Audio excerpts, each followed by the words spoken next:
Então, ao pensarmos arte contemporânea e educação, pensamos então trazer de volta algo que seja das nossas raízes, algo que seja de uma compreensão de confluência entre raízes antropofágicas, o corpo, as interações sociais, o coletivo e uma prática das vozes. De fato, Ronick, em Subjetividade Antropofágica, se apoia em Oswald e chegou a defender a tese de que a antropofagia constituiria uma terapêutica social para o mundo contemporâneo. Então, essa é uma explicação necessária aqui até nessa casa Centro de Artes. O que seria, então, essa terapêutica antropofágica? Esse resgate da experiência do corpo multissensorial, do corpo que interage com outros corpos. Essa citação está ligada a Oswald de Andrade nas Marchas das Utopias, em Utopia Antropofágica. Tá?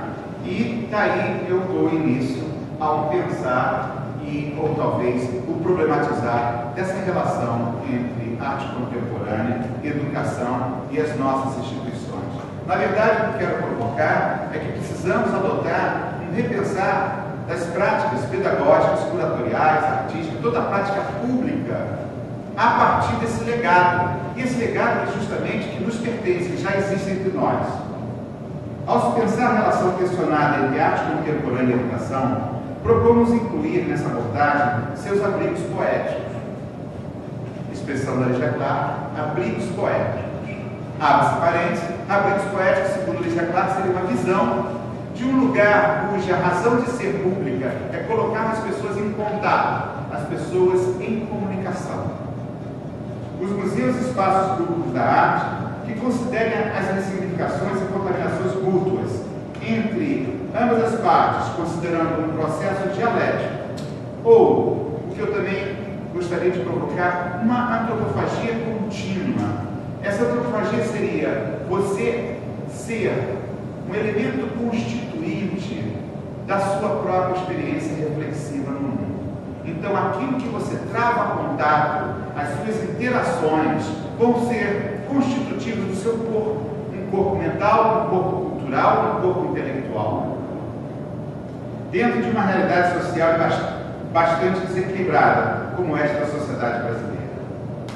Para se pensar sobre o problema do isolamento e alienação dos espaços culturais ligados à produção artística contemporânea, propomos resgatar as utopias do engajamento arte-vida, como instrumentos mobilizadores de uma pedagogia que tanto se volte para a existência quanto a transcendência.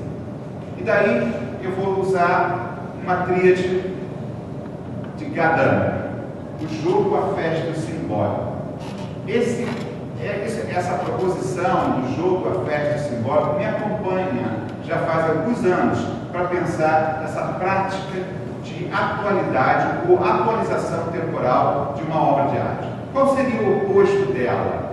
O oposto seria a apresentação de obras de arte onde o discurso nelas não tivesse temporalidade, o discurso delas não fosse afetado pelo lugar de onde se fala e com quem se fala. Então, abrir a obra de arte para um conjunto de jogos, de interações, constituir que essas interações geram um campo de encontro. O campo de encontro, então, seria festa e ritual. E aí se pergunta, e como se alcança a dimensão simbólica no mundo contemporâneo?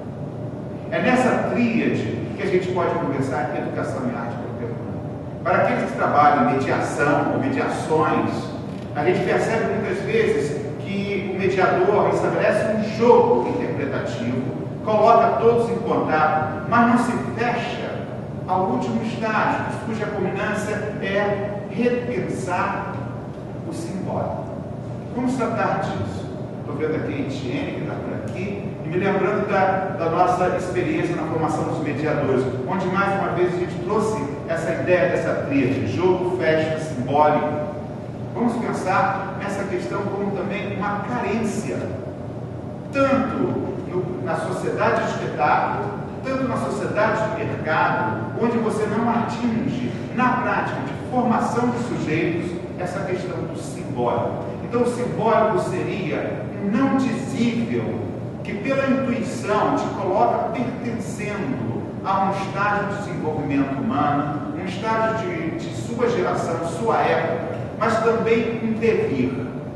Então, essa questão de educação e devir e transformação é fundamental para a gente construir essa relação, porque a gente fala em devir, a gente fala na prática da arte contemporânea como uma prática transformadora. Mas como os profissionais da educação também estão imbuídos desse mesmo problema, como resgatar a dimensão do simbólico no mundo contemporâneo. Então, aqui também trago algo que é chamado a museologia social.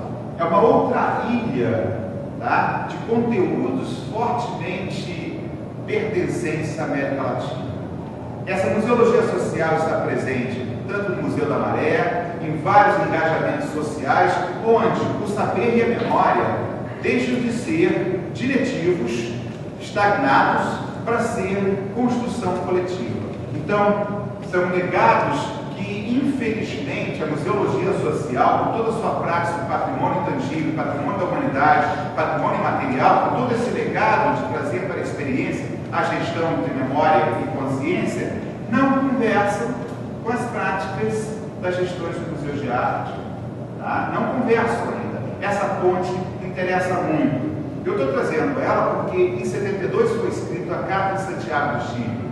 E ela invoca justamente essa praxe de gestão afetiva. Então, coincidentemente, nós já estamos fazendo todo um ano de homenagem à Carta de 1972. Então, nela surgem antimuseus, ecomuseus, e essas dobraduras entre uma relação entre estética e ética. Mas também o que muito nós exploramos, uma relação dentro e fora das instituições. Bom, mais uma vez a gente pode recuperar o próprio espírito do Parangolé, do Hélio Sica, onde ele declara que o museu é o mundo, o museu está lá fora. Ou outros educadores que vão falar a escola é o mundo, a educação está lá fora. Abordamos o experimental entre educação e arte para elaborarmos uma construção crítica que envolve uma reversão de causalidade, tão necessária sobre esta zona limite de atuação entre práticas artísticas, pedagógicas e de agenciamentos e gerenciamentos socioculturais, e a necessidade de se abordar a esfera pública da cultura como um laboratório ampliado de pesquisa e ação. Vou interromper. Então, o conceito de reversibilidade da causa. Então, se você tem uma linearidade de causa e efeito, como você pode imaginar o conceito de reversibilidade? Será que um acontecimento no tempo presente, e se ele define como acontecimento, ele ressignifica o passado? Será que o sentido de acontecimento, ele antecipa o futuro?